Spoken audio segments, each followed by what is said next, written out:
They were out of the corner of Locrinus's eye. He saw a beautiful girl. Her name was Essex.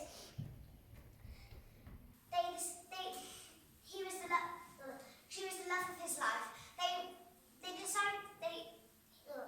He took her away and hid her under a cave because he knew he had to marry Gwynedd. But if he didn't, there would be a big war.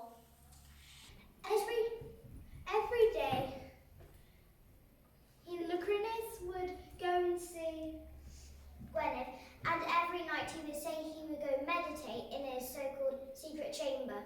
But he actually went to go see Exit.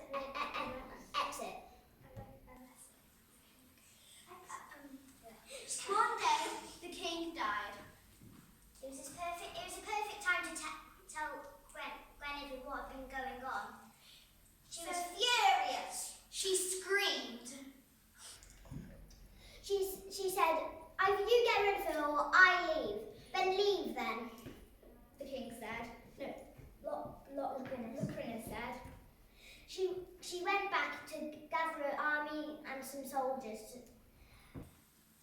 The battle began. As they were fighting, an arrow got shot in the sky, and it landed right in Locrinus's eye. He froggadoodled. They found the cave where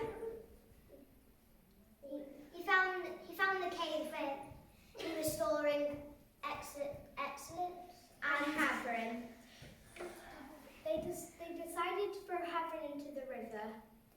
Some say that Excellence was thrown in as well, but some say she wasn't. And now Hafren is the goddess of the river. The end. And here is our show.